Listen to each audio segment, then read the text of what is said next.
Faites la grève ou pas? Bah non. Ce matin, j'accompagne mon fils à l'école, mais ils sont en grève. C'est quoi ce truc de malade? Qui peut m'expliquer le principe de cette grève aujourd'hui?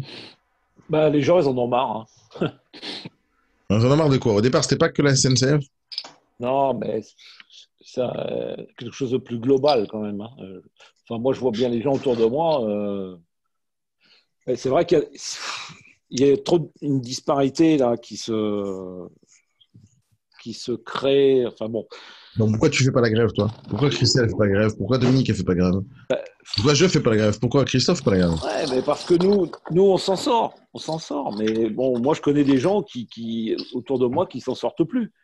Et je connais des personnes âgées qui vivent avec des petites retraites qui arrivent plus à gérer à la fin du mois, qui osent plus sortir, qui osent pas. Enfin, je veux dire, ça peut plus fonctionner comme ça non plus, quoi. Mais est-ce que c'est la faute du gouvernement, ça? Ah bah, il a Toi rien aussi? arrangé quand même, l'autre là, hein. Excuse-moi, mais Non, mais toi aussi, tu vas avoir une retraite à un moment donné, non? Christelle ouais, aussi, je sais pas quelle ouais. crise. Mais Moi, bien, j'ai zéro retraite. bien sûr Hein? qu'on va avoir une retraite, mais après, il y a nos enfants et on se demande ce qu'ils vont avoir aussi. Enfin bon, Moi, je vais avoir zéro retraite. Tu m'as vu dans la rue en train de manifester? enfin, je sais pas, je vois pas pourquoi tu aurais zéro retraite déjà pour commencer. Parce que je suis pas salarié. Et alors, tu es Mais non, je suis indépendant, pas tu salarié. cotises quand même. Mais quoi, de 2 euros, je vais avoir Ah dans bah ouais, 15 bah ans? voilà quoi. Et toi, tu as les capacités peut-être pour faire le business que tu fais, mais tout le monde ne s'appelle pas Daniel Nadjar non plus. Il y a des gens qui les ont pas, ces capacités. Et c'est pas pour ça qu'il faut les laisser sur le bord de la route, quoi. Oui, mais à Ah, ce moment-là, tous ceux ah, qui ont réussi, ils ont des capacités que les autres n'ont pas.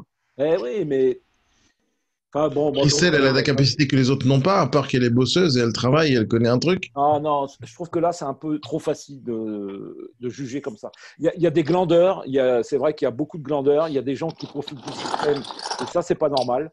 Mais moi, je connais des gens aussi qui sont au chômage, qui veulent bosser, qui trouvent pas de boulot, Alors pourquoi ils trouvent pas de voilà. boulot, Pascal? Pourquoi ils trouvent pas Ah, de il boulot? y a X raisons, parce qu'ils sont trop. C'est des seniors. Alors, déjà, on les prend. Le gros problème, c'est que un mec de 50 ans, on ne va pas le formater comme un jeune euh, qui sort de l'école, parce que bon, il a un vécu. Comme il a un savoir-faire, bah, il coûte plus cher aussi. Donc, bah, voilà, ça intéresse personne. C'est tout. Et bon, Et toi aussi, ce que on tu dis, c'est on- généraliste. C'est-à-dire quoi? Il n'y a pas que des vieux dans les gens qui font la grève. non, il n'y a pas que des vieux, non, c'est sûr. Il y a des Après, jeunes aussi qui n'ont pas de boulot, mais pourquoi ils n'ont pas de boulot? bon, après moi, je ne suis pas à la place de tout le monde non plus, mais bon, attends, je veux dire, à un moment, il faut quand même ouvrir les yeux et s'apercevoir qu'on ne peut pas continuer comme ça, c'est pas possible. C'est pas Mais possible. qu'est-ce qui devrait se passer? Tu penses pas que c'est une question d'état d'esprit et Oui, non, de non, mais savoir-faire et de effectivement, connaissances? non, mais effectivement, il y a une question d'état d'esprit. C'est vrai que l'état d'esprit français est quand même très particulier. Et ça, tu t'en aperçois bah, notamment quand tu as beaucoup voyagé, hein. Mais bon, malgré tout, moi je suis désolé, mais là, ça commence quand même.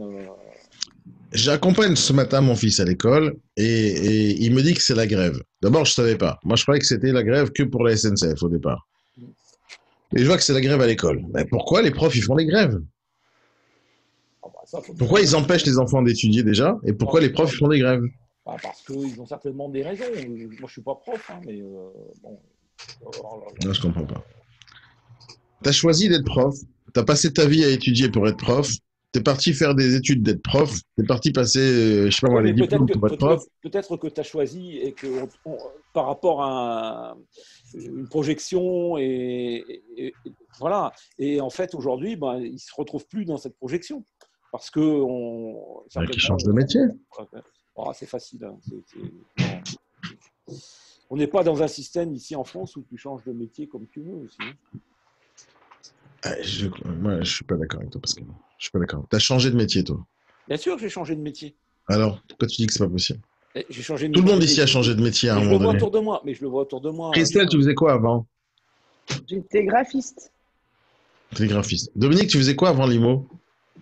militaire. Michael, tu faisais quoi avant l'IMO? Je prends un bon exemple. T'as toujours fait l'IMO, t'es né dans l'IMO, toi. Ouais. Ouais. Christophe, tu faisais quoi avant le viager? Ouais, j'ai tout fait, moi. Juste avant, tu faisais quoi? Ça m'étonne. L'assurance. L'assurance et avant? Avant, je suis dans l'agroalimentaire. J'étais Tu vois, responsable de Pascal, ligne. il a changé 3 fois de métier, minimum. Qu'est-ce qui se passe? Ouais. Et c'est quoi- Quelle est la différence entre nous et ceux qui font la grève, là? Ah, moi, je peux pas répondre pour ceux qui font la grève. Moi, j'ai changé peut-être 10 fois de spécialisation. J'étais dans l'informatique, j'étais dans l'informatique, j'étais dans l'import-export, j'étais dans la restauration. J'étais même dans la coiffure. Non, mais J'ai toi, c'est failli pas pareil, lancer mon salon de coiffure. Toi, t'as eu T'imagines un peu plusieurs vies. Daniel T'as eu Pepper. plusieurs vies. Hein? Quoi? T'as eu plusieurs vies. Oui, mais Donc, Mais tout le monde. quelle est la différence entre moi et les autres, Pascal? Juste, dis-moi, quelle est la différence? C'est pas Je crois que quelle je est suis la un génie, je suis pas un génie, je suis rien du tout. Ben, je suis rien de tout simple. Donc, Mais c'est pas ça. Disons que tu as eu t'as des capacités que tu as su exploiter, comme chacun d'entre nous. je vais te dire ce que j'ai eu, moi. Je vais te dire ce que j'ai eu, Pascal. Et toi, tu vas comprendre. Ça, c'est le secret de ma réussite aujourd'hui. J'ai eu que de la merde dans ma vie. J'ai eu que de la merde. J'ai eu que pas de chance. J'ai eu que des problèmes. J'ai eu que de l'adversité. J'ai eu que des complications.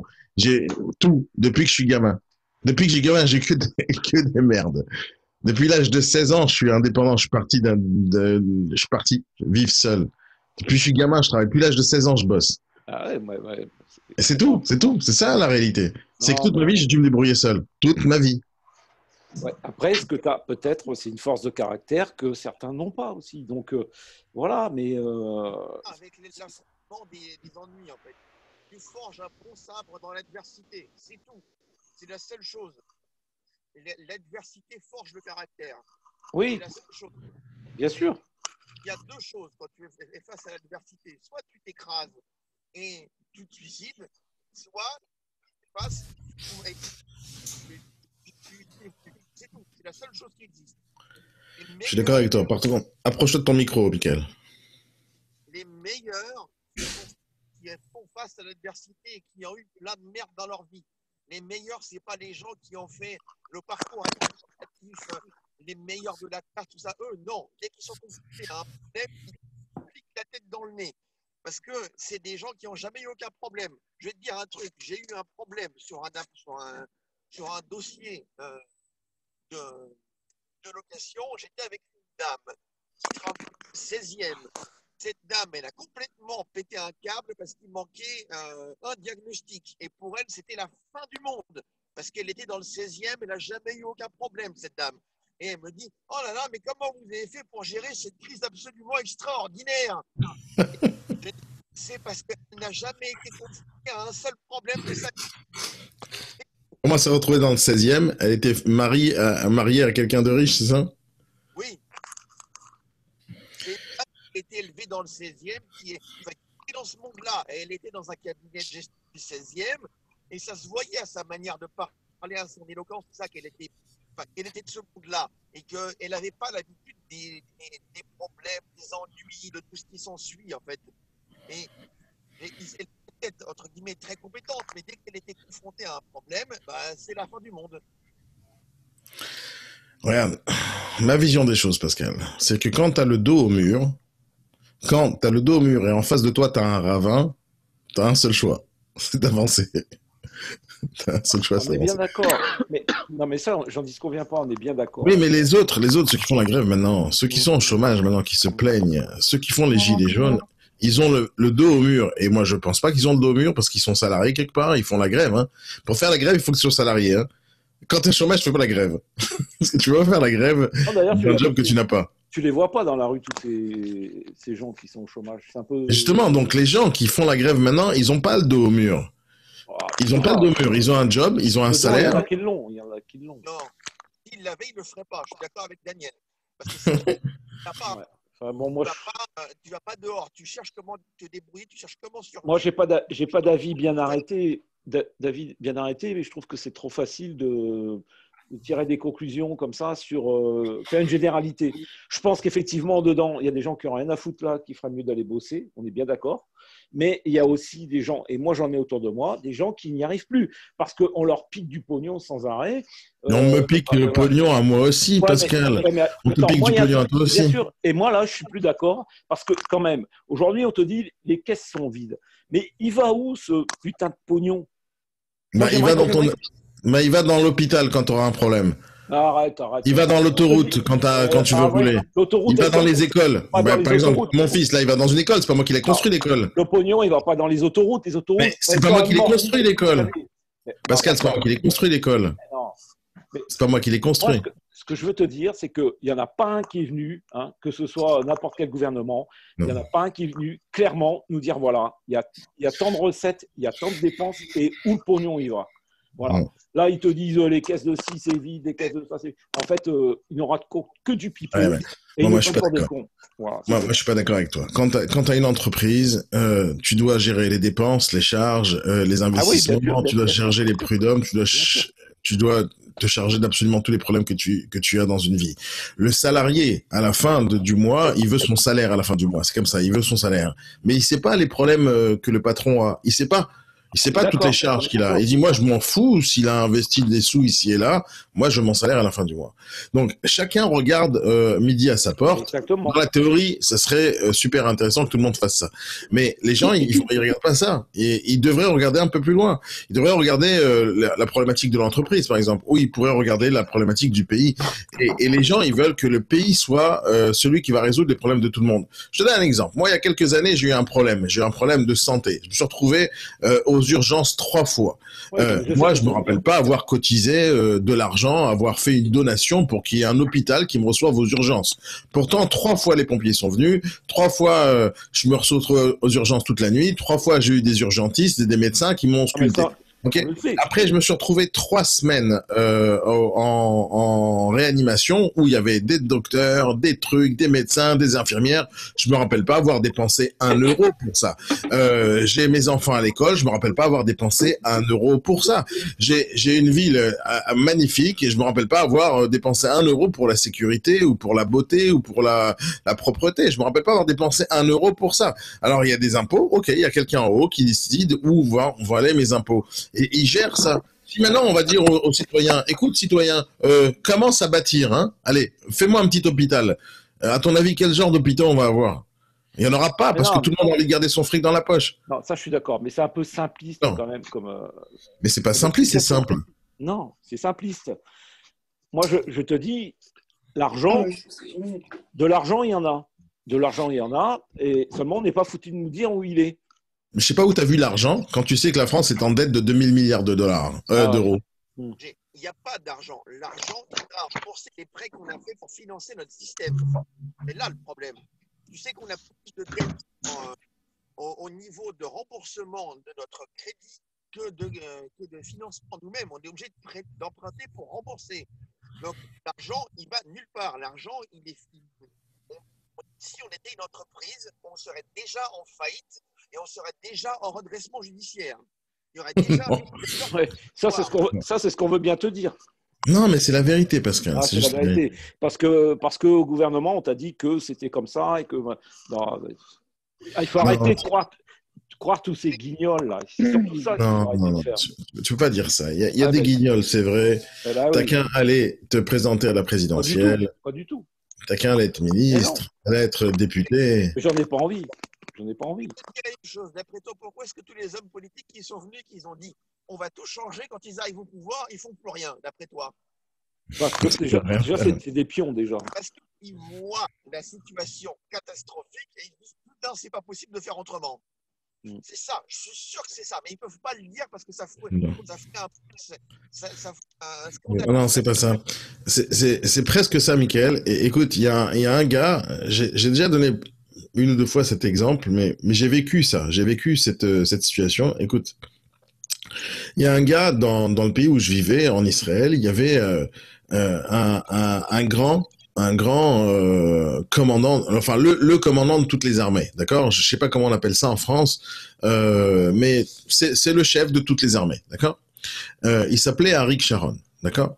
Ce gars-là, d'accord, pendant toute sa vie, mais toute sa vie, d'accord, il était d'extrême droite. D'accord, d'extrême droite.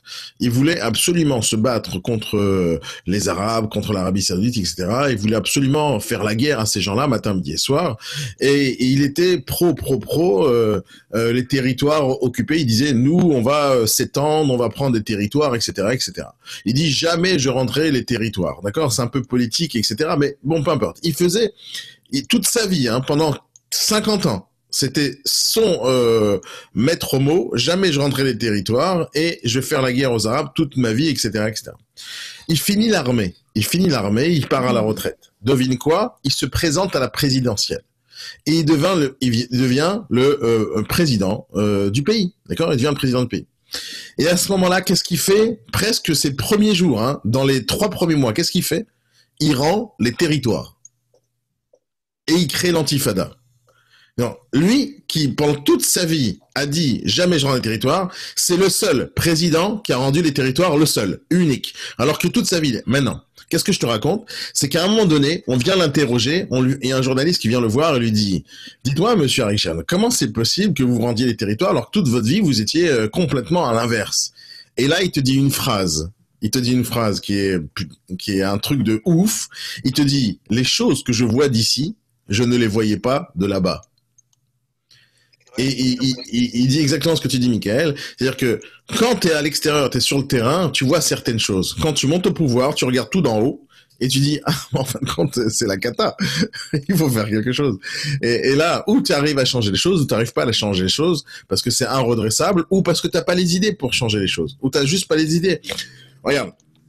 Toute ta vie, Pascal, toute ta vie, tu as eu une voiture, d'accord? Toute ta vie, tu as conduit une voiture et tu as vécu toute ta vie en disant, il faut que j'ai ma propre voiture, il faut que j'ai mon propre scooter, il faut que j'ai mon propre moyen de transport. On est d'accord ou pas? La majorité d'entre nous, c'est ça. C'est vrai ou pas? Bien sûr. D'accord. Sauf il y a un gars, il dit, stop. Il dit stop. Il y a un gars, il dit stop, c'est fini. On arrête avec ces conneries. Hein. Il y a un problème dans la planète, il y a un problème d'écologie, il y a un problème de réchauffement de la planète, etc. Bon, maintenant, on va partager les voitures. Et il invente Blablacar. Après, il y a un autre qui dit, alors stop, c'est fini les scooters à l'achat, maintenant on va les louer à la minute. Hop, il crée City Scoot. Après, il y a un autre gars, il dit, écoute, il y a un autre truc, on devrait faire des voitures électriques et les louer aussi à la minute. Hop, il crée Autolib. Donc, si jamais on reste toujours avec le même état d'esprit, on aura toujours le même résultat à point à la ligne. Jusqu'au jour où il y a quelqu'un qui arrive et dit on change. On change, c'est fini, on change la donne. On redistribue les cartes et on recommence à zéro. Si aujourd'hui le gouvernement il a des problèmes, c'est parce qu'il n'y a pas quelqu'un qui monte et dit hop, on change les gars, on change, on réfléchit autrement. Voilà. Là, je suis entièrement d'accord avec toi. Oui, mais le problème c'est que Macron il essaie de changer des trucs aussi. Mais moi je pense qu'il essaie de changer. Il n'arrive pas tout de suite à redresser un pays qui a 40 ans en arrière, mais ça changera. Le prochain président il essaiera ou il essaiera pas. Mais si jamais on veut se plaindre, si jamais on veut faire la grève, ben, que ceux qui font la grève là, qu'ils aillent faire des études pendant 10 ans, 15 ans, qui se font, qu'ils aillent faire l'ENA et qui se retrouvent présidents, d'accord? Et qu'ils aillent faire des études. Maintenant, eux, ils font quoi?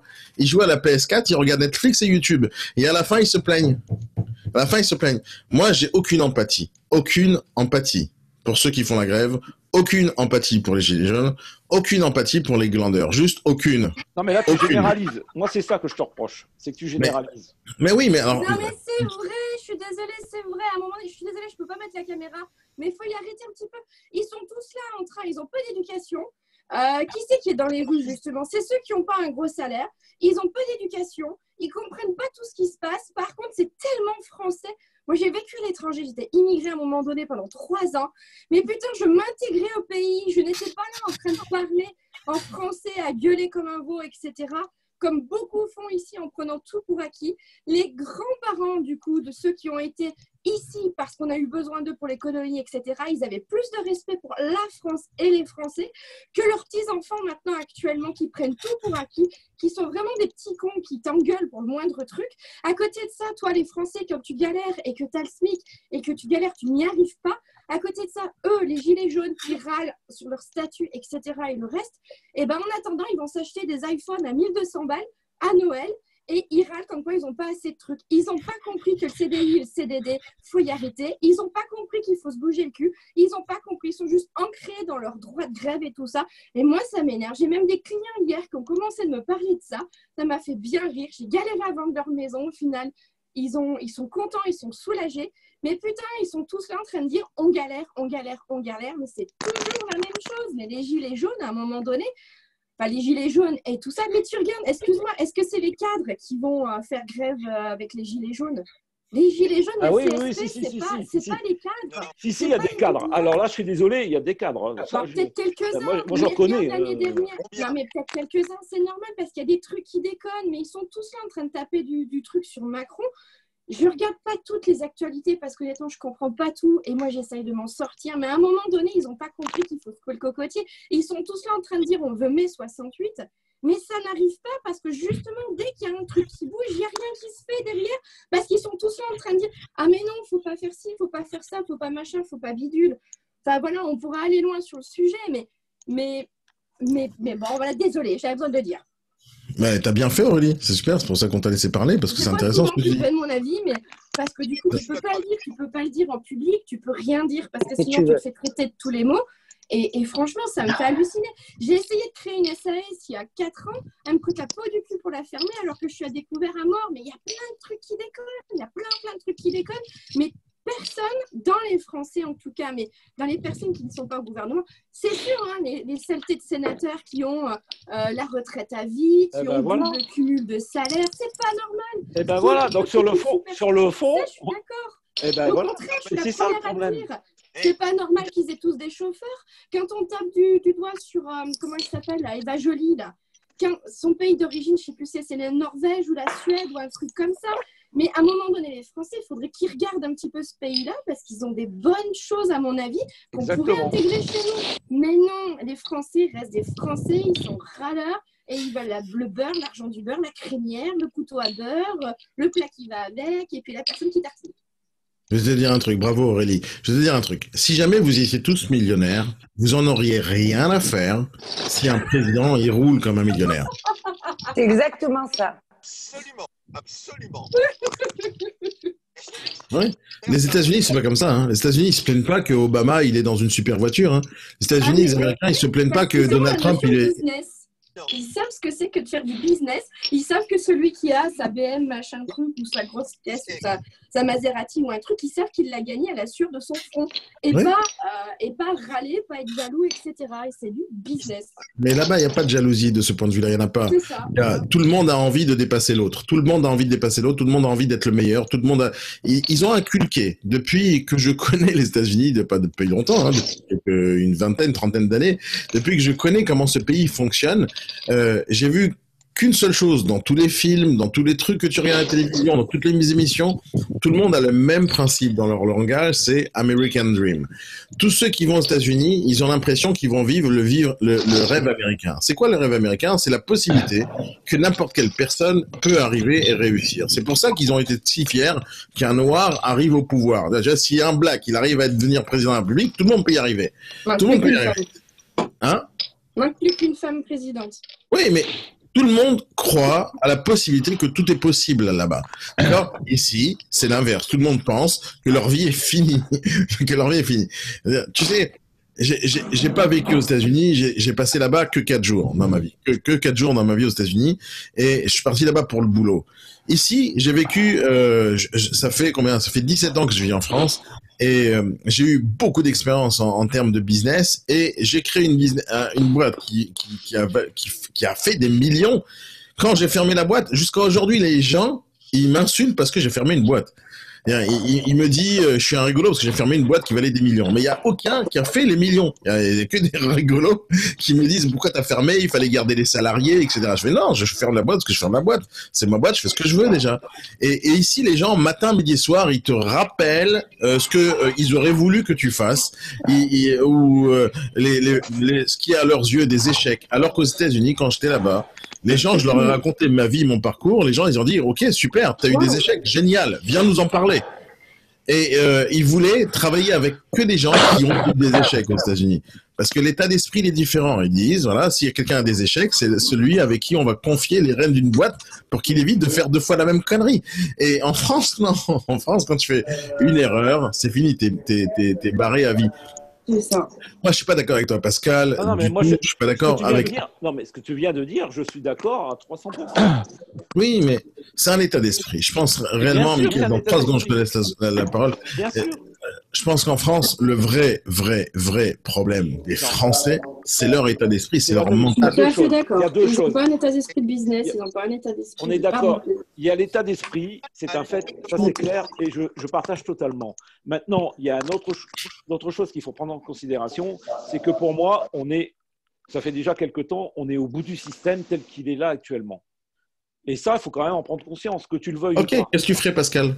Non, mais j'ai pas la baguette magique. J'ai pas la baguette magique. Je suis pas payé pour ça. Je veux dire, il y a des mecs qui gagnent Alors, si je te paye pour ça, t'aurais quoi comme solution? Non, mais attends. Je peux pas avoir de solution parce que de toute façon, tu me payeras pas pour ça, je ne serai pas payé pour ça, j'ai pas envie d'être payé pour ça. Il y a des gens qui ont envie d'être payés pour ça, qui aujourd'hui, plutôt que d'amener des solutions, ils s'en mettent plein les fouilles. C'est tout. Et ils préservent leur place, point final. Et ce truc, on est arrivé au bout, c'est plus possible. Voilà. Maintenant, sur l'état d'esprit des gens et tout, je suis entièrement d'accord avec toi. Mais le système, il est obsolète. Le système tel qu'il est. Moi, je suis pas d'accord avec toi. On est arrivé au bout. Moi, je suis pas d'accord. C'est pas le système qui est obsolète. Je pense que c'est l'état d'esprit qui est obsolète. Ah, mais ça, c'est clair aussi. Qu'est-ce que tu veux dire, Mickaël? Vas-y, parle, mais plus fort. Je disais, donc, c'est résumé dans le commentaire du mec qui l'a dit sur l'escargot.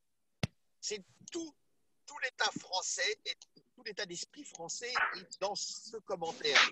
Les escargots anglais qu'il est obligé de mettre un capuchon pour qu'il ne s'échappe pas, et les escargots français, il n'y a pas besoin parce que les escargots français se chargent de ramener la personne qui veut monter tout en bas. Ah ouais, je suis d'accord avec toi, Mickaël. Mais moi, je pense que c'est un état d'esprit. Il suffit d'arrêter de dire. Moi, je te dis, il suffit d'arrêter de dire que notre vie est foutue. Il suffit d'arrêter de dire qu'il faut faire la grève.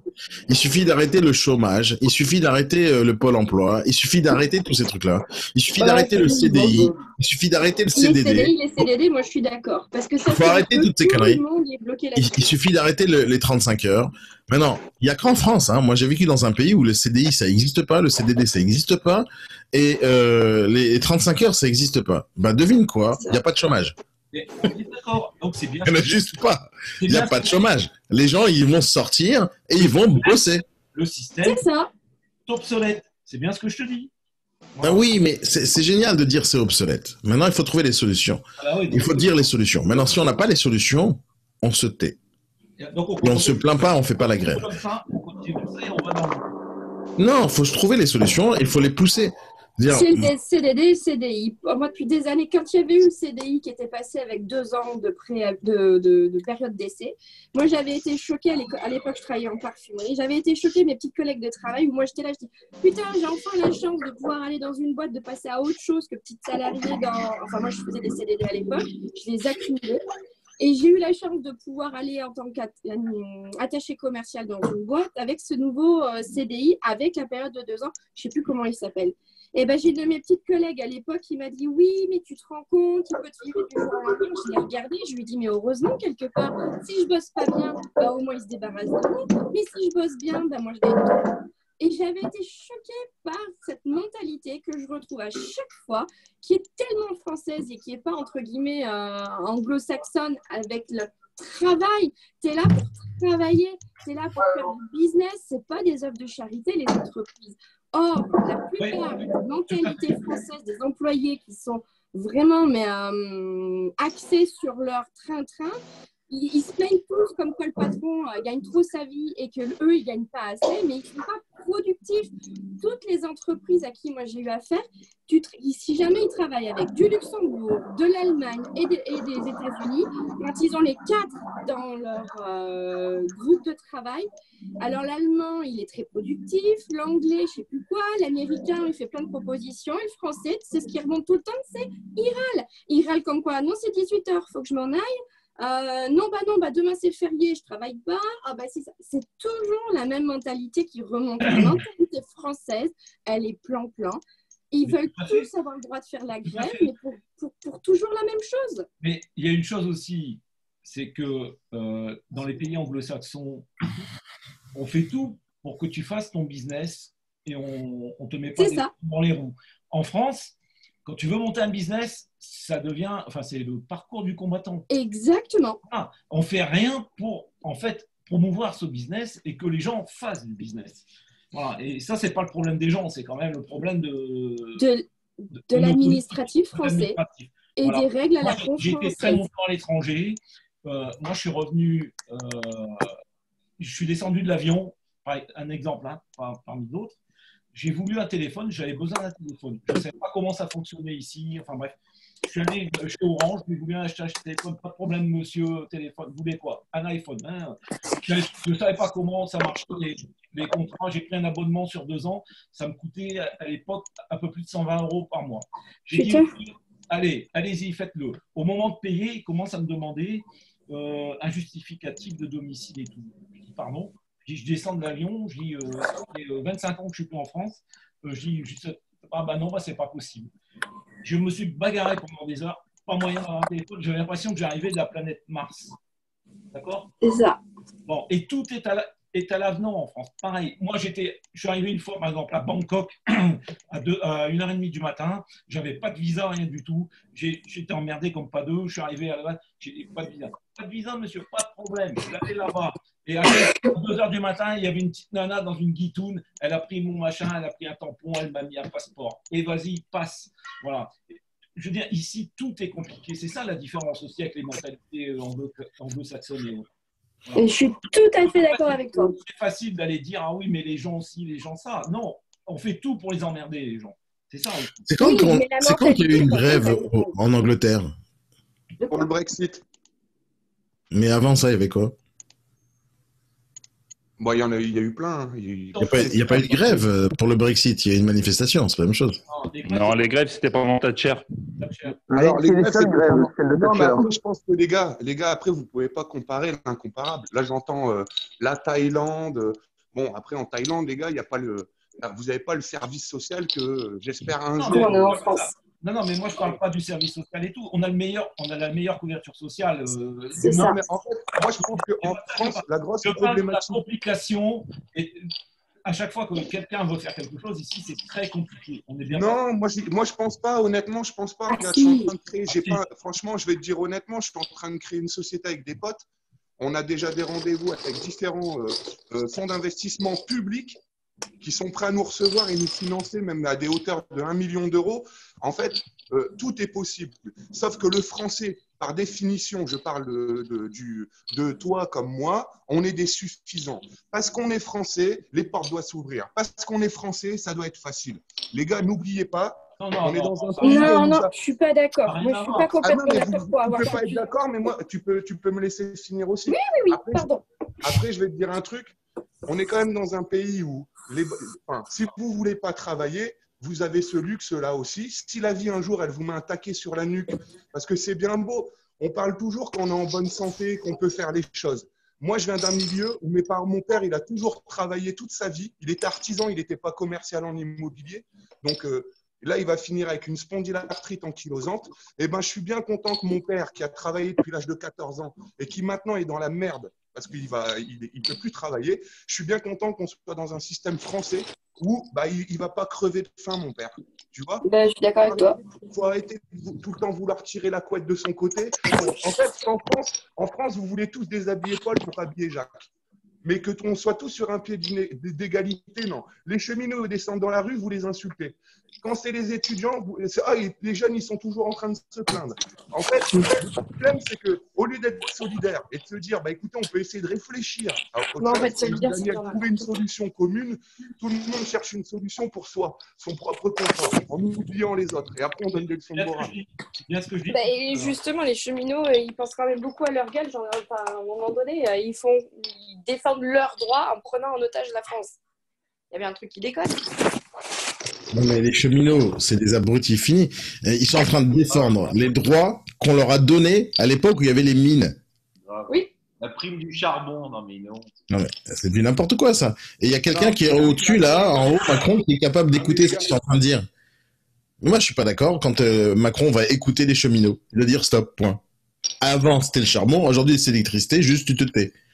Et on enlève, point. Mais ils sont tous, quand ils parlent de mai 68, ils ont tous envie de revenir en arrière.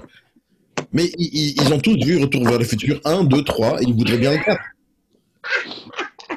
Mais c'est du n'importe quoi, ces gens-là. Ils veulent pas avancer, ils veulent revenir en arrière. C'est du n'importe quoi. C'est du n'importe quoi. Mais... je pense qu'ils veulent défendre leur intérêt.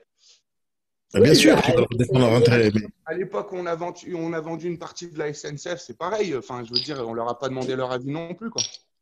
Mais pourquoi on leur demanderait leur avis? Bah, tu m'excuseras, c'est quand même... Attends, Daniel, moi je veux bien.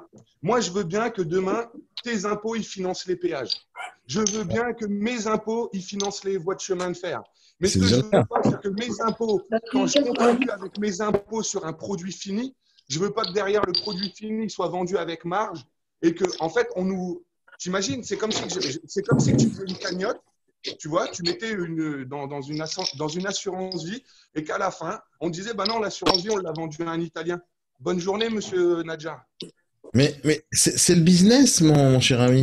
Non. Confonds pas le business l'esprit public. Ça n'a rien à voir. Alors, je sais qu'on a un président qui est plus un businessman, qui défendait les intérêts des grands businessmen comme Lagardère et tout ça. Mais la France, tu m'excuseras, c'est pas une entreprise actuellement. Certes, on fait des échanges, il y a une balance commerciale, mais c'est pas ça. C'est un microcosme, c'est microcosme social dans le monde. Je t'assure que si le pays avait été dirigé comme une entreprise, ça fait longtemps que tu aurais eu un SAV aux impôts. Tu appelles, bonjour monsieur, je vous appelle parce que j'ai trop payé. Et là, tu as le SAV qui te répond, oui, bonjour, comment je peux vous aider? Ben, j'ai trop payé d'impôts, je crois que vous avez pris trop d'argent. Attendez, on va régler ça tout de suite. On vous rembourse 200 €. Ça vous va? Pour que le mec il soit heureux. Il n'y a pas ça ici. Et au Luxembourg, je crois que c'est ce qui se passe, mais Daniel, je suis d'accord avec toi là-dessus, mais je veux dire, il y a plein de petits trucs. En fait, l'arbre, il n'est pas pourri, mais il y a des branches qui sont pourries. Ça, je suis d'accord avec toi. Moi, je n'ai pas parlé du pays qui est pourri, au contraire, moi, je suis heureux dans ce pays. Allô? Moi, je suis heureux dans ce pays. Bah oui, non, mais merci Daniel, parce que tu sais quoi, je les entends, moi. Tu sais, je dis rien. Mais putain, moi, je viens d'un milieu populaire, les gars, mais un vrai milieu populaire. On vient un repas par jour. J'ai grandi, moi, on mangeait que le soir. Et encore aujourd'hui, je le fais. Mais putain, j'ai l'impression que tu as des gens, eux, ils ont eu tout le confort nécessaire. Ils sont d'une génération, ils ont vécu les belles années en France, les 30 glorieuses. Il y en a plein, je pense, ici, qui m'écoutent. Donc, au bout d'un moment, arrêtez de vous plaindre. Parce qu'aujourd'hui, moi, j'ai 35 ans. L'état du pays dans lequel il se trouve aujourd'hui, c'est pas de ma faute, c'est pas de la faute de notre génération. À un moment donné, il y a une génération qui vivait correctement, qui n'avait pas le problème du chômage forcément. Il disait merde à un patron, tu avais le patron d'en face qui disait viens travailler chez moi. Mais maintenant, le patron, il nous dit merde et il dit reste chez toi, je t'emmerde. Tu as des crédits à payer, tu as des gosses à nourrir, je m'en bats les couilles. D'accord? Maintenant, ça a changé. Pourquoi? Parce que cette génération-là qui vivait avec une certaine sécurité de l'emploi, ils ne pensaient pas à tout ça. Ce n'étaient pas des profils zèbres à penser en 3 ou 4 dimensions. Ils pensaient tout de suite à leur intérêt tout de suite. Et ils ont fait des mauvais choix politiques. Ce n'est pas moi qui ai voté en 73 la loi des finances. Ce n'est pas moi qui ai voté Giscard. Ce n'est pas moi qui ai voté Pompidou et tralala. Et maintenant, c'est cette génération-là, tu les écoutes. Tous les mots de la France, c'est les jeunes. C'est l'immigration, c'est si, c'est... Moi, je trouve qu'on a un pays... Les jeunes ne veulent pas travailler quand même. Hein. Mais arrêtez de dire ça, bordel. Moi, j'avais 20 ans, j'étais au Nord-Pas-de-Calais, je cherchais à travailler. J'ai tous mes potes qui viennent de milieux populaires, ils pleurent pour travailler. Vous rentrez dans un amalgame que les médias vous servent pour vous empêcher de réfléchir. C'est ouais, mais ici, il n'y a personne... C'est la faute du gars d'à côté. Lucas, ici, là, on est tous des entrepreneurs, il n'y a personne qui fait la grève. Hein. Ouais. Oui, alors? Non, mais parce que nous, c'est pas notre état d'esprit, ça. Non, mais j'ai pas... Nous, on se plaint de ce qui se passe. Mais il ne faut pas cracher dans la soupe qu'un jour... C'est pas on se plaint, on discute, parce que justement, on peut pour une fois discuter, parce que le problème, c'est comme tu es auto-entrepreneur ou chef d'entreprise, tu ne peux pas discuter avec les gens, parce qu'à chaque fois, tu es toujours de la casquette, il y a une trop ta vie, etc. Donc là, c'est juste entre nous, on peut parler pour une fois. de certaines choses sans qu'on se fasse taper sur les doigts, de se faire traiter de facho ou d'autres choses, ou j'en sais rien. Après, Moi, ce qui m'intéresserait, mais ce que je veux dire par là, c'est que tu peux gagner ta vie sans forcément négliger les gens qui font les 3-8 en usine à 1005 par mois, qui mettent un gilet jaune, qui bloquent un rond-point parce qu'ils en ont ras-le-bol des conditions de leur travail. Ça, je suis tout à fait d'accord. Et qui n'ont pas des facultés à mettre un petit tailleur et à essayer de prospecter parce qu'ils n'ont pas cette faculté intellectuelle, ils n'ont pas cette vivacité d'esprit parce que c'est les qualités qu'il nous faut. Donc, c'est tout. Ouais, mais Lucas, ça n'a aucun rapport avec le fait qu'on n'a pas les facultés intellectuelles, ça n'a aucun rapport. Ça n'a aucun rapport. Le mec, la question, c'est pourquoi il est encore en train, en ce moment même, d'étudier un métier qui n'a aucun avenir. Mais non, pourquoi aujourd'hui les gens se plaignent aujourd'hui d'être au chômage et qu'ils n'ont pas de boulot? Parce qu'ils n'ont pas envie de changer de métier. Je vous ai donné cet exemple 1000 fois, mais aujourd'hui, tu peux aller sur Internet. Tu as une université totalement gratuite en ligne qui va t'apprendre tous les métiers d'aujourd'hui. Si vous en avez marre de faire de l'immobilier parce que vous pensez que c'est difficile pour vous, allez sur Internet, allez sur Open Classroom et vous allez avoir des tonnes de cours sur comment développer des sites Internet, comment être community manager, etc., etc. Gratuit, totalement gratuit, point, zéro, pas 1 euro. Les gens aujourd'hui qui sont au chômage, c'est des cheminots d'hier, c'est des gens qui étaient dans la sidérurgie, c'est des gens qui n'ont pas le bac, c'est des gens qui ne connaissent rien à rien parce qu'ils ont appris toute leur vie des trucs qui servent à rien, qui servent pas en 2020. Ils ont décidé de pas apprendre des nouvelles choses. Le taxi Uber d'aujourd'hui, écoute-moi bien Lucas, le gars de taxi Uber là, celui qui a un taxi Uber, il est persuadé qu'il va avoir du business toute sa vie. Sauf, il suffit qu'il regarde YouTube, hein, il suffit qu'il regarde Facebook, il suffit qu'il regarde ce qui se passe aux États-Unis, il va voir un truc simple, c'est que maintenant les taxis Uber, il n'y a pas de chauffeur à l'intérieur. Il n'y en a juste pas. Il n'y a juste pas de chauffeur. Il va juste passer quelques années, 5 ans, 6 ans, 8 ans, 9 ans, peut-être, j'en sais rien, peut-être l'année prochaine où ça va arriver à Paris. Et le jour où ça arrive à Paris, qu'il y a des taxis autonomes, ce mec-là, il va plus avoir de job, le taxi Uber. Maintenant, il va gueuler ce gars-là. Ce gars-là, il va sortir de son taxi, il va faire la grève. Il va dire, stop, vous êtes en train de me piquer mon business. Mais écoute, mon gars, ça fait 10 ans qu'ils sont en train de chercher à développer des voitures autonomes. Ça fait 10 ans que t'aurais pu apprendre un nouveau métier. Non, tu regardes pas, tu ouvres pas, t'attends qu'on t'enlève ton métier pour décider d'en avoir un autre. Il y a 2 jours, il y a quelqu'un qui met un post sur Facebook, c'était Combini, le site Combini. Ils mettent une vidéo d'une fille qui s'est fait violer dans un taxi Uber. D'accord? Elle s'est fait violer dans un taxi Uber. Maintenant, elle raconte son histoire en vidéo, la fille. Elle dit, voilà, j'ai été bourré. J'ai bu toute la nuit jusqu'à 5 heures du matin. Je suis rentré seul dans mon taxi Uber. Je me suis endormi dans le taxi et le mec, il m'a violé. Ok. Ça fait une super mauvaise pub pour taxi Uber. Moi, j'ai mis un commentaire là-dessus. J'ai même pas envie de vous dire parce que Facebook m'a bloqué. Mais peu importe. Au final, parce que je vais te faire lire le commentaire si tu veux. Mais Facebook m'a bloqué pendant 24 heures parce qu'ils ont dit ça enfreint les règles de la communauté. Peu importe. Pour une fois qu'ils bloquent quelque chose aussi, ces enculés là. Ouais, c'est ça. Parce que moi, je lui dis, qu'est-ce qu'elle foutait à 5 heures du matin, bourrée, dans un taxi avec un inconnu? Non, mais ça va pas ou quoi? C'est elle qui est pas responsable de sa vie. Elle se met en danger. C'est complètement ouf. C'est comme si tu sautais dans le zoo, dans une fosse au lion, tu dis, ouais, personne m'a protégé. Mais saute pas dans la fosse au lion. Avec une escalope au cul, tu sais. Non, mais ils m'ont bloqué. Peu importe. Elle n'est pas cuite, l'escalope, c'est pas normal. Allez, rigole. Peu importe. Au final, la pub pour les taxis Uber, elle est très mauvaise à cause de ce truc. Il y a eu 1 million de vues sur la fille qui s'est violée. Ok, dans combien de temps tu crois que dès que les taxis autonomes vont arriver, les taxis Uber vont se faire virer, enfin les chauffeurs? Mais non, c'est juste une question de temps, parce que aux États-Unis, ça fonctionne. Aux États-Unis, par exemple, Amazon, ils sont en train de tester depuis quelques années, pas depuis hier, depuis quelques années, la livraison de marchandises par drone. Aux États-Unis, par exemple, il y a la bouffe qui est livrée par Amazon. C'est juste une question de temps avant que ça arrive à Paris. C'est juste une question de temps avant que je puisse, moi je commande tout par Internet et tout par Amazon. C'est juste une question de temps avant qu'un drone arrive dans mon balcon et qu'il me dépose ce que j'ai commandé hier. Une question de temps. Et quand ça arrivera, qu'est-ce qui va se passer? Eh bien, tous ceux qui font des livraisons en VTT, ils vont disparaître. Tous ceux qui font des livraisons en voiture vont disparaître. Et là, ils vont se plaindre. UPS va disparaître. Chronopost va disparaître. La Poste va disparaître. Et à ce moment-là, on va devoir virer 18 000 personnes et ils vont se plaindre. Sauf la difficulté, et moi je vous parle de ça matin, midi et soir, quand je vous dis que le travail des agences médias avec les particuliers, ça va aussi disparaître. C'est juste une question de temps. Maintenant, quand moi je vous préviens, il y a des gens qui m'ont engueulé parce que je suis fataliste ou défaitiste ou je vois C'est tout la noir. réalité. Mais non, c'est juste une question de temps. À toi de décider ce que tu fais avec cette info. À toi de décider ce qui va se passer. Est-ce que tu décides de continuer avec les œillères en disant je m'en fous, je suis taxi Uber, ça va marcher toute ma vie. Je m'en fous, je vais faire livreur de pizza, ça va marcher toute ma vie. Je m'en fous, je vais faire je sais pas quoi, un métier de merde, ça va marcher toute ma vie. Même les restaurateurs, ils ont des choses à réfléchir. Aujourd'hui, il y a des restaurants entiers, des pizzerias, j'ai vu sur Internet, des pizzerias entières où tu rentres, il y a 0 salarié, juste 0. Tu arrives, tu t'assois à un comptoir, tu commandes sur le comptoir, il y a une pizza qui t'est livrée direct dans le restaurant. Il y a un restaurant, il y a un café. Tu m'écoutes, il y a un café, je crois que c'est à la Défense. J'étais à la Défense, en face des 4 temps, il y a un centre commercial qui s'appelle le CNIT. Le CNIT, là-bas, t'as une sorte de café comme ça, où on te dit, viens travailler dans ce café.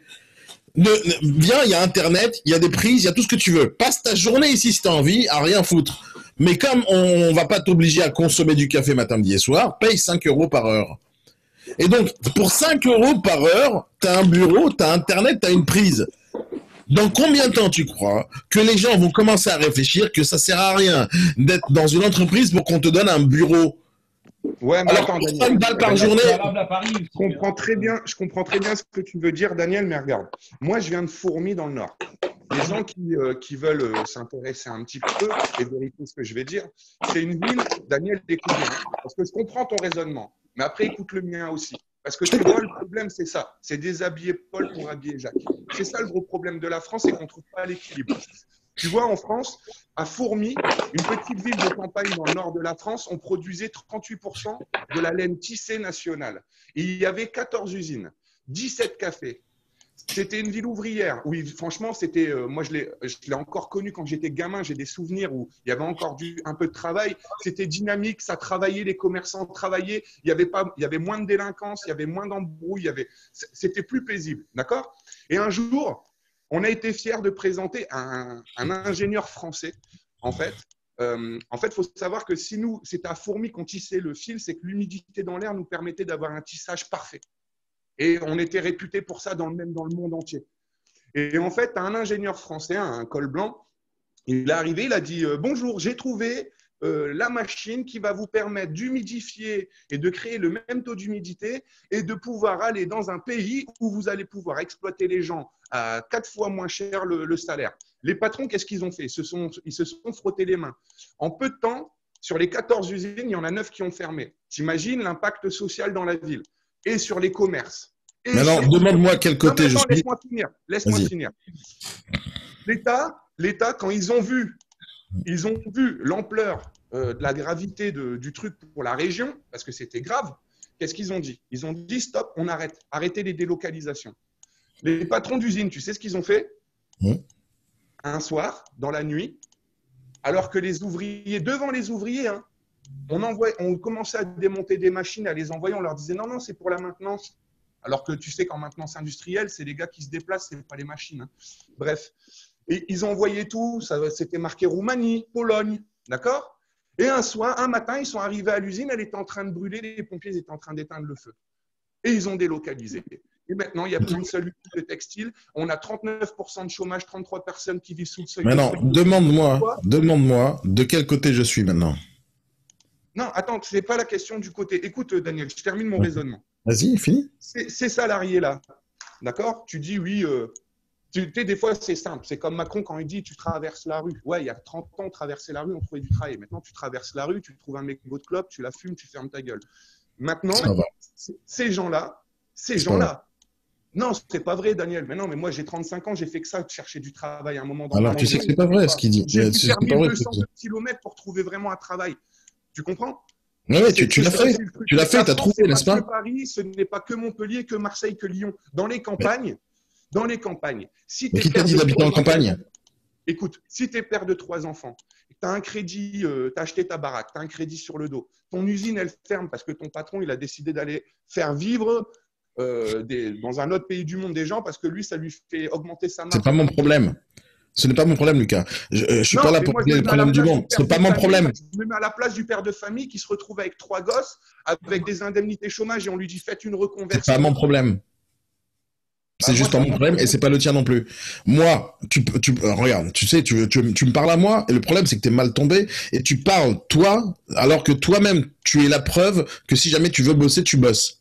J'ai fait faillite 3 fois, Lucas, 3 fois dans ma vie, 3 fois. Je me suis retrouvé à dormir dans ma voiture et une fois j'ai dormi dans la rue, Lucas. Donc on me raconte pas de salade à moi. À moi, on me raconte pas de salade. J'en ai juste rien à foutre des boîtes, des salariés qui se retrouvent sans job. Rien à foutre. Juste rien à foutre. Oui, mais Parce que moi, je grattais les fonds de tiroir pour acheter du pain. On me raconte pas de conneries. On me raconte pas de conneries. Et malgré ça, j'ouvre des boîtes qui font des millions. Juste arrête, on me raconte pas de conneries. Oui, mais Daniel, tu vois déjà là, tu contrecarres un peu ce qui a été dit tout à l'heure en disant qu'on veut pas, en France, on peut pas créer d'entreprise, on peut pas entreprendre. Moi, j'ai dit ça, moi. Non, j'ai pas toi, mais une des personnes qui. Non, mais c'est avec moi que tu parles. Je suis pas responsable de ce que les gens disent. C'est avec moi que tu parles. Et Daniel, c'est pas. Moi, je te dis, j'incrimine personne dans ce que je dis. Je te dis juste. Non, mais c'est bien. Le débat, il est bien, Lucas. Il est bien le débat. Il y a pas de problème. Il est bien le débat. J'aime ça. T'inquiète pas. La simple chose que je suis en train de te dire, Daniel, c'est que je fais preuve d'empathie. Parce que du milieu, comme toi, tu l'as si bien dit, tu as fait faillite.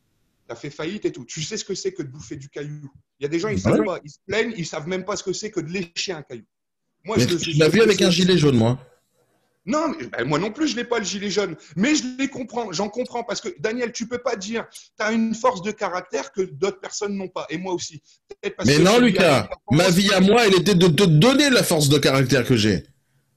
Ma vie à moi, c'est de motiver les gens à avoir la même force de caractère que j'ai. Et arrêter de se complaindre sur la merde. L'histoire que tu as racontée là sur l'usine, Lucas, 2 secondes. L'histoire que tu as racontée sur l'usine, où il y a 18 000 employés qui se retrouvent à la rue. Je m'en fous de ces employés-là.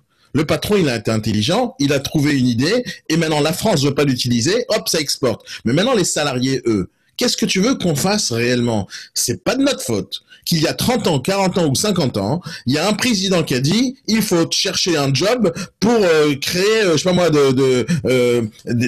enfin, je sais pas ce que tu disais là, pour tisser de la laine. Je m'en fous s'il y a quelqu'un qui a cru que la laine, c'est le métier d'avenir. Et c'est pas de ma faute, moi, que il y a un principe de base qui est simple, hein, c'est que la technologie gagne toujours. Et ceux qui ne veulent pas accepter le fait que la modernité, elle a pas de frein, ceux qui ne veulent pas accepter que Internet, ça va prendre ça va tout prendre. Ceux qui vont pas comprendre que les robots vont remplacer les humains. Ceux qui veulent pas comprendre que la technologie, il n'en a rien à faire de Lucas. Ils en ont rien à faire de Patrice Dupont qui est à l'usine. La technologie s'en fout. Ils s'en foutent. Et ce pays où le monde entier, la planète, je parle pas de la France. Toi, tu regardes Microcosme France, mais tu regardes la planète entière. Parce que la technologie, tu vas te casser la gueule dans les escaliers, que tu vas te péter le fémur. Et je te le souhaite pas. Mais le robot, il va faire quoi? Il va appeler à ta place les pompiers, il va venir te soigner, et puis ça sera gratuit. Oui, c'est ce qui existe déjà. Parce que le robot, il cotise pour la retraite et il cotise pour la sécurité sociale, le robot. Mais non, mais c'est les entreprises qui payent tous les impôts de la France, c'est pas les salariés. Non, attends, Daniel, tu m'excuseras. Amazon, s'il paye des impôts en France, je veux bien le savoir. Déjà. Mais on s'en fout d'Amazon. Pourquoi à chaque fois on prend les entreprises du CAC 40? Mais il faut arrêter de prendre les entreprises du CAC 40 comme l'exemple. Il faut arrêter de prendre Amazon comme l'exemple. Amazon, c'est une boîte américaine, c'est pas une boîte française. Donc si elle paye pas des impôts en France, j'en ai rien à faire. Moi, je suis pour la mondialisation. Je suis pas pour la localisation. Je suis pour la mondialisation. Moi, je travaille sur Internet, je travaille en Europe. Et je vois pas pourquoi quelqu'un me freinerait de faire de l'argent en Suisse. Ah non, mais c'est sûr. On parle pas. Alors, la Suisse, elle va me dire paye des impôts en Suisse. Bah, je suis pas résident en Suisse, je payerai pas des impôts en Suisse. Moi, je reproche aux gens. Tu vois, les États-Unis, ils fonctionnent différemment. Il faut savoir qu'une entreprise américaine, à partir du moment qu'elle est américaine, qu'elle fasse son chiffre d'affaires en Chine ou n'importe où, elle doit son impôt aux États-Unis. Déjà, la même chose en France. Non. Même chose en France. Mais en France, c'est pas comme ça. Mais bien sûr que si. Bien sûr que non. Bien sûr que si. Mais bien sûr que non. À ton avis, attends, Arthur, tu vois le présentateur. Tu sais quoi? Il faut arrêter de donner ces exemples de Amazon, Bernard Arnault, etc.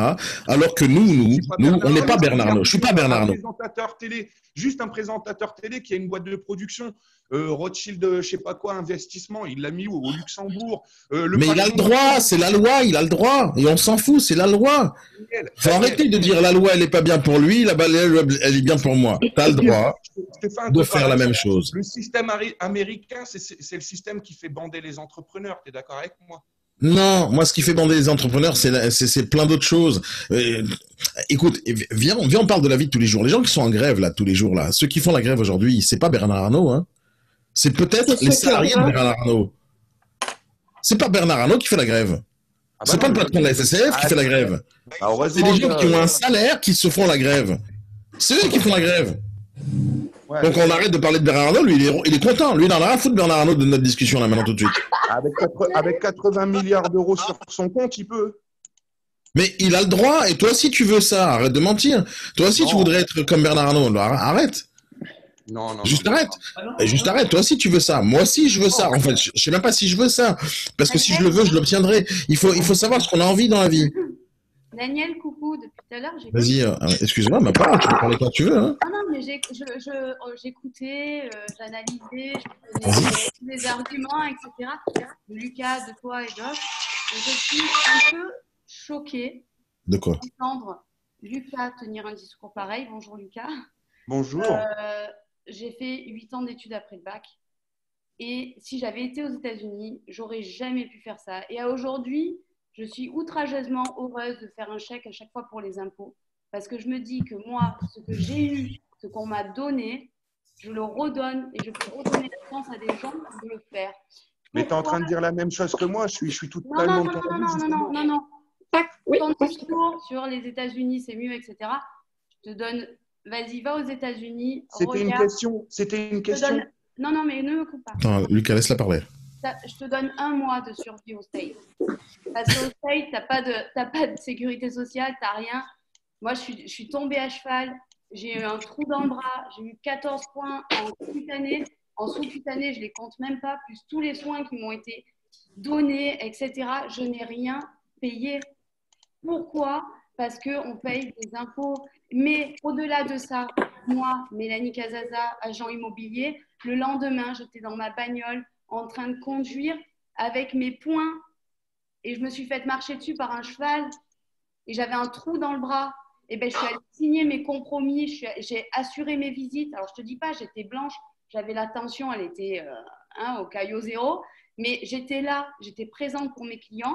Je suis rentrée le soir, j'étais vidée, c'est sûr, je te l'accorde, mais en attendant, je l'ai fait. Et rien n'est impossible dans la vie et rien n'est insurmontable. Donc, à un moment donné, quand tu es avec toi dans le froid, avec un gilet jaune, en train de faire des feux de palette, d'accord, et en train de faire chier le monde, et que j'entends que tu gagnes 900 €, mais le SMIC en France, je crois que c'est 1200, je ne sais même pas combien il est parce que je ne gagne pas le SMIC, mais je crois que c'est 1280 € net par mois.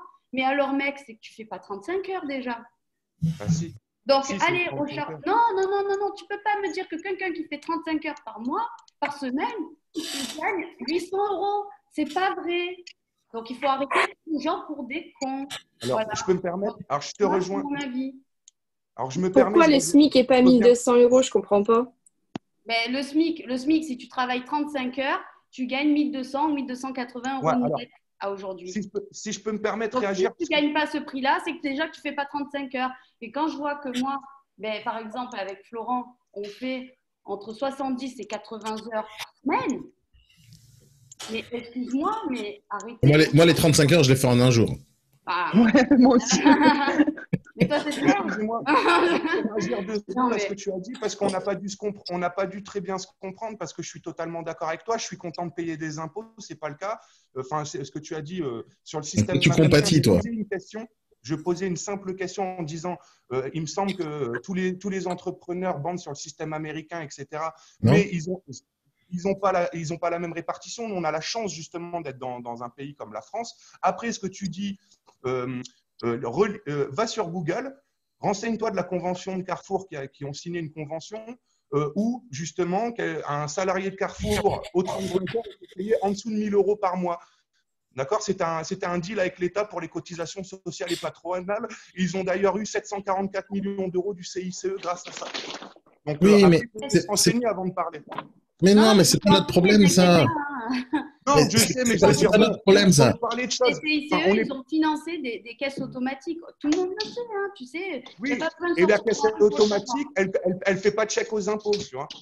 Oui, Non, mais ça change rien. Ça change rien. Quand tu as des consommateurs qui vont venir acheter matin, midi, soir pour eux. à Auchan, il y aura de la TVA, il y aura des impôts, il y aura plein de trucs qui vont Oui, partir. sauf que les employés qui étaient assis aux On s'en fout. caisses, eux, il n'y Je a m'en pas fous. les cotisations sociales, Mais il je n'y a m'en pas fous les des employés. patronales. Mais non. On Lucas, perd on ça. s'en fout.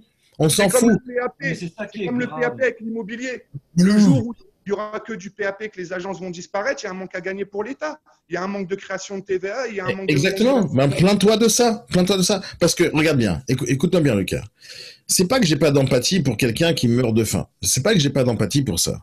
Ce que je dis, c'est que la personne qui meurt de faim aujourd'hui, c'est parce qu'il y a 10 ans, il y a 20 ans, elle n'a pas fait ce qu'il fallait pour pas mourir de faim aujourd'hui. C'est ça le problème. Moi, je peux pas régler le problème des gens qui sont dans la rue maintenant parce qu'ils ont plus de job.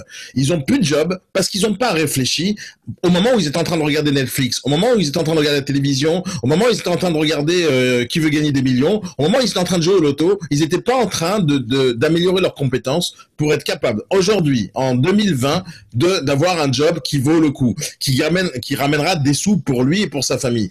Ce n'est pas de ma faute que la technologie gagne et qu'un de ces jours, tu auras à Auchan des caisses électroniques où tu vas pas avoir besoin de salariés. C'est pas de ma faute que Amazon est en train d'inventer des boutiques où tu rentres, tu sors, t'as pas besoin de passer par une caisse. C'est pas de ma faute, ça. Ça, c'est la technologie. Maintenant, toi et toute la planète, on est fautif si on se dit que les choses vont pas changer et que le job qu'on a aujourd'hui, les compétences qu'on a aujourd'hui vont marcher aussi en 2040.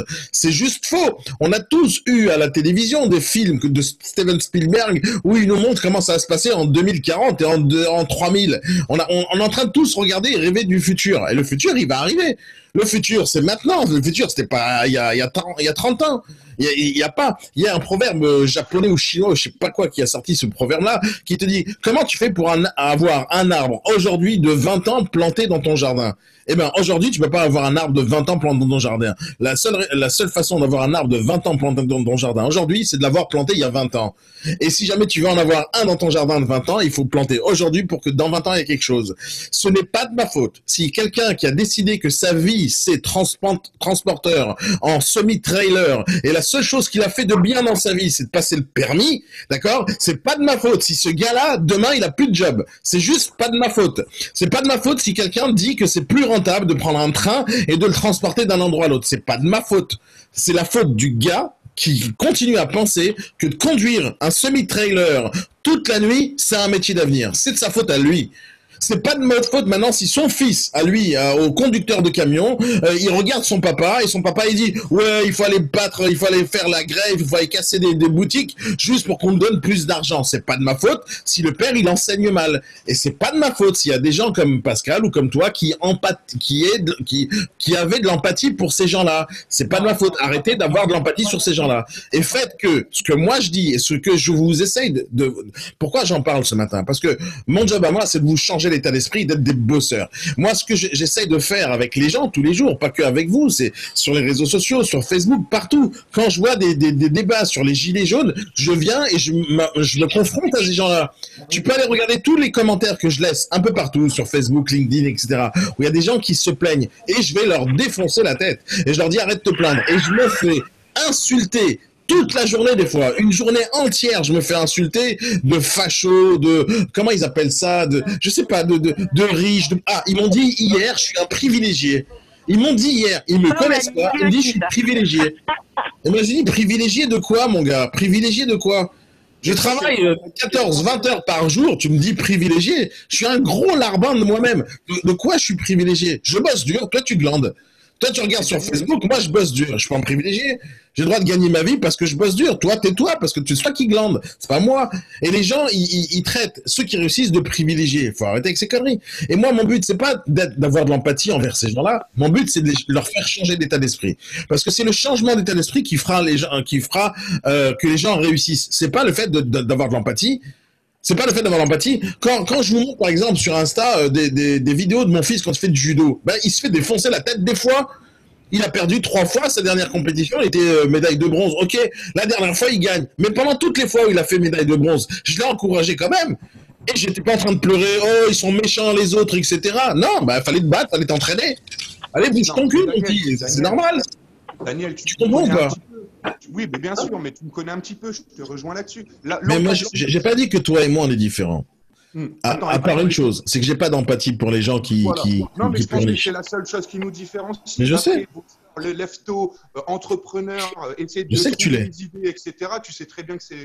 Mais moi, je sais que tu es comme ça. Je sais que tu es comme ça. C'est pas la question. Et puis, de toute façon, Daniel, j'ai le brevet des collèges, moi. Tu sais bien, j'ai pas de diplôme. Si à moi, je suis totalement d'accord avec toi, le positif attire le positif. Il faut se conditionner, il faut formater ton cerveau à te dire que tu es capable de tout et tout va t'arriver. C'est tout. Si tu es persuadé que ça peut t'arriver, ça t'arrivera. Mais si tu commences ta journée en disant « Ah putain, journée de merde, je fais un boulot de merde, je vais plus y arriver, etc. » tu n'arriveras à rien, c'est sûr. Donc, Il y a plein de gens comme ça.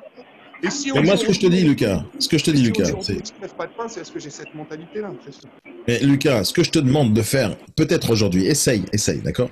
Au lieu d'avoir de l'empathie pour ces gens-là, va les voir et bouge-leur le cul.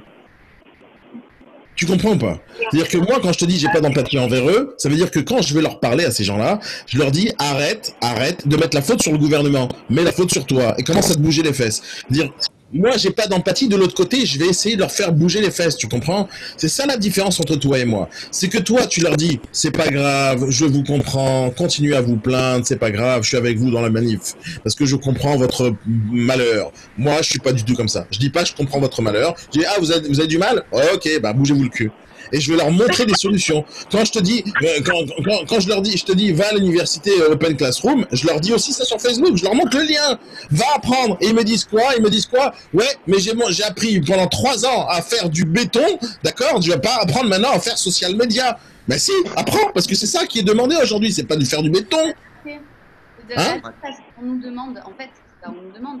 Le monde est comme ça. Depuis qu'on est petit, il faut, quand on apprend, etc., on nous demande de s'adapter. Aujourd'hui, on est dans un monde qui est en train de changer. Il faut s'adapter. Le français, du mal à s'adapter. Quand je suis sortie de l'école, j'ai intégré, voilà, j'étais chez Rothschild, hein, d'accord, Dassault Systèmes et compagnie, j'étais directrice financière. Je gagnais très bien ma vie, j'étais à 4 200 € net par mois, je n'ai pas honte de le dire. Et après, j'ai voulu monter ma boîte et j'ai monté mon cabinet d'expertise comptable.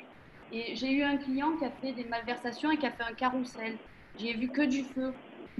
Voilà, j'ai pas pu, moi, Mélanie, voir ça. Et bien un matin, j'ai eu 3 policiers qui sont venus dans la rue, ils étaient garés, crac, l'huissier, la brigade financière et l'informaticien. Moi, Mélanie, qui n'a jamais volé une pomme. Voilà. Et je me suis retrouvée avec ça, j'ai dit c'est plus possible, je ne peux plus vivre avec cette peur-là au ventre pour gagner 10 000 € par mois. C'est pas possible en tout et pour tout. Du coup, qu'est-ce que j'ai fait? J'ai tout arrêté. J'ai fait un burn-out, j'ai fait un reset et un soir, j'étais en train de réfléchir et j'ai dit qu'est-ce que je pourrais faire qui va me rapporter autant d'argent que ce que je gagnais avant. J'ai pensé à l'immobilier, mais je connaissais rien en immobilier. Qu'est-ce que j'ai fait? Je me suis formée et surtout, je me suis levée le matin et je suis allée dans la rue. J'ai prospecté 6 heures par jour, tous les jours pendant un an et demi. Aujourd'hui, Florent, qu'est-ce qu'il entend? Il entend en faisant du toc-toc et en disant « Bonjour, je suis Mélanie » en me présentant. Qu'est-ce qu'il entend, Florent, aujourd'hui? C'est que les gens m'appellent, même si je ne vais pas prospecter, même si je ne vais pas chercher du client, même si je suis fatiguée, je n'ai pas envie de voir des gens, et ben on m'appelle et on me dit « Oui, bonjour, j'ai ma maison, est-ce que vous pouvez me la prendre ?» Nanana. C'est les gens qui viennent me chercher, mais parce que je me suis donné les moyens. Sinon, sur un rond-point avec un gilet jaune ou dans la rue, pire, parce que vous savez, j'ai été condamnée, ce monsieur qui a fait un carrousel. J'ai été condamnée. Donc, il n'y a pas de machin, etc. Qu'est-ce qu'ils ont fait, ceux qui sont sur les ronds-points dans leur vie? Rien, hormis dire on nous a supprimé la prime, on nous a blanchiment, on nous a supprimé ci, on nous a supprimé là. Mais les gars, adaptez-vous. Et sachez qu'en France, c'est pas Daniel qui est privilégié, c'est pas moi qui est privilégié, c'est pas mes parents, c'est pas personne. C'est nous tous ensemble qui sommes privilégiés d'être en France. Et Dieu bénisse, on est en France. Parce que sinon, je vous prie de me croire qu'on n'aurait même pas le droit d'être sur un rond-point. Mais je crois que si jamais tu étais en Corée du Nord, là, on n'aurait même pas le droit de parler comme ça. On nous aurait coupé Internet. Les amis, c'est un débat super génial. Vous voulez dire quelque chose, un mot de la fin, là? Parce qu'on a du travail, en fait. Ouais, moi, ce que je trouve surtout, c'est que le mot de la fin. l'idée là, d'un peu tout le monde. Mais il y a quand même, pour moi, une chose, c'est que effectivement, aujourd'hui, si on ne veut pas prendre en considération le problème des autres en disant « je m'en fous », et je pense qu'à très court terme, le problème des autres va aussi devenir notre problème. Voilà. Comment? On peut pas complètement dire qu'on s'en fout. C'est Non, déjà je suis le cas. désolée, c'est que du coup je commente avec. Je suis d'accord avec toi parce qu'on peut pas complètement ignorer l'autre parce que ça Voilà. peut nous arriver à nous. Voilà, même si on partage pas, Non, je suis pas d'accord. Moi, je suis pas d'accord avec toi, dire Pascal. je m'en fous. Je suis pas d'accord avec toi, Pascal, du tout. Et je t'explique pourquoi je suis pas d'accord avec toi, Pascal. Du tout, c'est parce que ça fait. Alors, je te parle que de la période depuis que je suis en France. Ça fait 17 ans. 17 ans, mon cher ami. 17 ans jusqu'à aujourd'hui. Que j'ai des tonnes d'offres d'emploi pour que je recrute des gens depuis 17 ans. Depuis 17 ans, il y a à peu près 6 millions de chômeurs. J'ai jamais eu 6 millions de CV. Mais je suis d'accord avec toi. Ok, alors les gens là, je vais pas avoir de l'empathie pour eux, parce que je recherche matin, midi et soir des gens à embaucher. Les gens veulent pas bosser. Les gens ne veulent pas bosser. Je suis d'accord. Mais alors, je n'ai pas d'empathie pour les gens qui veulent pas bosser. Point. J'en ai pas, point. C'est tant pis pour eux. Tant pis pour eux. C'est la loi de la jungle. Ceux qui sont inutiles sur cette planète vont se retrouver au Pôle emploi. C'est pas mon job. Mon job, c'est de former les gens. Mon job, c'est de leur créer du travail. Mon job, c'est de les embaucher. Mon job, c'est de les faire bosser. Mon job, c'est pas de donner l'aumône. Tu fermes les yeux et ce problème que tu ne veux pas voir, à court terme, ça va. C'est pas mon problème, c'est leur problème. C'est leur problème. Mais si ça devient mon problème, je change de pays. C'est pas mon problème. Voilà. Parce que ce n'est pas mon problème. Voilà. C'est leur problème. Moi, quand j'étais dans la merde, personne n'est venu m'aider. T'es pas venu m'aider, Pascal. Ah non, mais moi, personne n'est T'es venu pas venu m'aider, Pascal. T'es pas venu m'aider. Moi, je faisais le Bill Morning à une époque où j'ai tout perdu. Pascal, tu m'écoutes, je faisais le Bill Morning. Je motivais des gens alors que j'avais pas à manger. Mais Daniel, il faut arrêter de me raconter des conneries. Je déteste ces conneries-là. C'est insupportable. Si j'ai rien contre toi, Pascal. Je dis que je suis pas dans l'aide. Moi, je suis pas le resto du cœur. Il y a un mec génial qui s'appelle Coluche. Il a inventé un truc. D'accord? Il y a tous les artistes du monde qui viennent aider les... C'est pas mon job. C'est pas mon job. Mon job, c'est d'aider les gens à apprendre à faire de l'argent pour gagner leur vie. Mon job, c'est pas donner le mot aux gens. Mais j'ai jamais dit c'est pas mon job. Je vais te dire pire, écoute-moi bien, pire. Et les gens vont me critiquer parce que ce passage, je vais le mettre sur YouTube. Écoute-moi bien. Quand il y a un SDF qui a mon âge, d'accord, il demande l'aumône, je lui donne pas. Je lui donne pas. Un mec plus jeune que moi, je lui donne pas. Je donne uniquement aux handicapés, aux vieux, ceux que je vois qui ne peuvent rien faire de leur vie. Les gens de mon âge qui ont 2 jambes, qui parlent et qui font ça, je leur donne pas 1 euro. Parce que j'ai pas d'empathie pour les glandeurs, j'en ai pas. J'en ai pas, parce que moi aussi j'étais SDF, et j'en ai pas, point. Personne va me dire, tu devrais avoir de l'empathie. Non, personne n'a eu de l'empathie pour moi. Non, on dit pas ça. La discussion aujourd'hui qui est très intéressante, c'est justement quand on récap un petit peu de tout ce que j'ai entendu, qui est très très intéressant aujourd'hui de discuter de tout ça, c'est qu'on a notre culture française, on a notre système social français qui est très très bien, mais il y a des soucis. Et du coup, c'est exactement ce que tu disais tout à l'heure, Daniel. Qu'est-ce qu'on peut proposer pour justement améliorer les choses? Et finalement, la discussion, elle est un petit peu... Tout le monde a mais déjà que nous, on apprenne un métier qui aide les gens. Déjà, ce que tu veux faire pour améliorer la vie des gens, c'est trouve des solutions pour améliorer la vie des gens. Fais que toi, tu gagnes ta vie. Fais que toi, tu gagnes ta vie. Fais que ce que tu fais ait de la valeur. Et quand tu vois des gens qui sont dans la détresse, aide-les à sortir de la détresse, pas en leur donnant à manger, mais en leur apprenant à pêcher. Tu comprends? Apprends-leur le métier. Moi, je pense que j'aide énormément de gens toute ma vie, d'accord? Toute ma vie, gratuitement ou en payant, j'aide énormément de gens, je pense toute ma vie, à aider les gens à se sortir de leur merde. Quand je vois quelqu'un qui se plaint, je lui dis, viens, on réfléchit à tes problèmes, viens, je te donne tes solutions. Mais le problème, c'est qu'il y a des gens qui veulent pas voir les solutions, ils veulent juste se complaindre de leur misère. Et ça, c'est pas mon problème. C'est juste mon problème. Des solutions, il y en a. la discussion de ce matin, c'est justement aussi de réfléchir, parce que pour une fois, on est dans un groupe privé où on peut exprimer certaines choses. C'est ça qui est intéressant. Tout le monde a dit des choses très intéressantes. On est principalement d'accord. Mais nous, on est tous des entrepreneurs, on sera toujours d'accord. Voilà, mais sur le système français, comme quoi, voilà, on se casse la gueule, on va à l'hôpital, on est d'accord qu'on est pris en charge. On a tout ça. Sauf que si on copie trop, je dis trop, attention, hein, je mets des bémols, mais le système américain qui est complètement capitaliste, celui qui se casse la gueule, il se retrouve dans la rue et il n'a rien pour l'aider à le remonter. Après, ce qu'on disait, moi, ce que j'ai trouvé très intéressant, c'est l'administratif français et l'état d'esprit français. Et voilà, c'était ça, c'était qu'est-ce qu'on peut faire justement, qu'est-ce qui pourrait être fait justement pour avancer dans notre pays, moi, je pense... effectivement étant un petit peu, j'avais le mot tout à l'heure, je l'ai perdu, mais à ne pas penser à son voisin, parce que ça peut arriver à nos parents, à nos frères, nos soeurs, moi-même. Moi, ça fait 15 ans que je travaille. Je suis partie à l'étranger parce que j'en avais ras-le-bol du système français.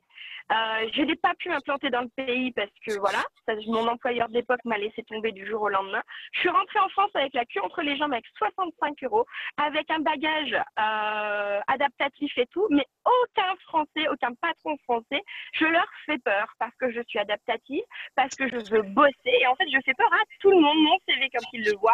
Ils n'en veulent pas. Tu vois, c'est juste un exemple. J'ai tout ce qu'il faut. J'avais demandé une dérogation parce que j'avais une expérience de 10 ans, etc. J'ai demandé une dérogation pour aller, parce que j'avais trouvé une école de kiné il y a 4 ans de ça. J'avais trouvé l'école de kiné en Lorraine, qui est la seule qui est du coup sponsorisée par le conseil régional. Ça me coûtait 400 € à l'année, je pouvais du coup le financer. Je postule pour la dérogation. Tu sais quoi, je n'ai qu'un bac+2, je l'avais dans l'os. J'ai fait un dossier de 30 ou 40 pages. La nana, elle m'a même dit, c'est bon, arrêtez. J'avais des témoignages, j'avais des courriers, j'ai fait des copies de tous mes diplômes, tout ça, machin, que j'ai acquis à l'étranger et tout. Je n'ai jamais pu accéder parce qu'il faut un bac+3. Et c'est hallucinant parce que je l'avais dans l'os. Mon rêve, c'était d'être kiné depuis toute petite pour finir ostéopathe. Eh ben, je pouvais pas, alors que c'est mon profil, mais vraiment idéal. Et je me retrouve le bec dans l'eau. Qu'est-ce que je peux faire pour me créer un salaire? J'ai finalement qu'un bac+2, mais qui sert pas, qui est peu reconnu dans ma profession. Et en plus, je l'aimais pas, ma profession. Qu'est-ce que je fais? Eh ben voilà, ça fait 15 ans que je galère pour essayer de gagner au-dessus du SMIC. Et maintenant, au-dessus du Pôle emploi, parce que ça fait 2 ans que je touche 900 € et que j'essaye de vivre et que j'essaye d'être entrepreneur avec 900 €. Eh ben voilà. Mais c'est ça, si tu veux, c'est ça la discussion d'aujourd'hui. C'est qu'est-ce qu'on peut faire pour sortir de la galère tout en gardant nos avantages sociaux. Voilà mon avis à moi. Mon avis à moi, c'est que toi, tu es sorti de la galère, tu travailles. Moi, je suis sorti de la galère depuis des années parce que je travaille comme... Alors, continue à bosser, à faire ce que tu fais. Mais la question est pour ceux qui font la grève maintenant, la question pour ceux qui se plaignent. Si moi, je vous donne un conseil, parce que c'est ce que je fais, c'est de pousser les gens à changer d'état d'esprit. Si on les fait changer d'état d'esprit, ils sortiront de leurs problèmes. C'est la seule chose que toi et moi, on est capable de faire. Nous, on n'est pas au gouvernement, on n'a pas l'argent qu'il faut. C'est compliqué, ça prend du temps. Pendant des années, on leur a inculqué qu'ils n'ont pas d'autre choix, et aujourd'hui, ça va prendre encore des années pour leur faire changer d'esprit. Mais c'est la seule chose que moi, je pense être capable de faire. Et je vais finir sur un dernier mot parce que je dois couper. Mais écoute un truc. Dans certaines religions, dans certaines traditions, il y a un truc qui pousse les gens à donner l'aumône. Il y a 3 niveaux de donner l'aumône, d'accord? 3 niveaux. T'as un, tu donnes l'aumône à des gens qui sont déjà dans la merde, d'accord? Tu leur donnes de l'argent et t'essayes de sortir de ta culpabilité, de pas, tu vois un SDF, tu lui donnes 10 centimes et t'as l'impression que t'as donné, je sais pas, 1 million au gars. Tu as donné 10 centimes, le maître, ça lui a pas changé sa vie, d'accord? Mais toi, t'as donné. Tu t'es déculpabilisé. Après, t'as un autre truc que tu vas lui donner 1 000 € au gars. Tu as l'impression que tu as donné un peu plus d'argent, tu as donné 1 000 €, le mec, il va pas s'en sortir non plus. Le summum de l'aumône, à mon sens, c'est de donner de l'argent à quelqu'un ou un travail à quelqu'un avant qu'il en ait besoin. C'est-à-dire que tu vois qu'il est dans la merde, il faut l'aider avant qu'il en ait besoin, juste avant qu'il fasse l'aumône. Et ça, c'est ce que j'essaye de faire toute ma vie, c'est d'aider les gens avant qu'ils soient dans la merde. Et c'est ce que je pousse les gens à faire matin, midi, soir, c'est de leur apprendre un métier, ou va apprendre un métier, ou va te former, apprends des nouvelles compétences pour éviter que tu sois dans la merde dans le futur. Je pense que c'est ça ce qu'on doit faire. Motiver les gens à se dépasser, motiver les gens à augmenter leurs compétences pour qu'ils soient jamais dans la merde dans le futur. Les amis, j'ai vraiment un rendez-vous dans 1 minute. Je dois vous laisser. C'est une très bonne journée. Faites du très bon business. Faites changer l'état d'esprit autour de vous. Faites changer l'état d'esprit autour de vous. C'est ça le plus important dans votre vie. Passez une bonne journée. Bientôt. Bye bye. Salut. Ciao, ciao. Voilà.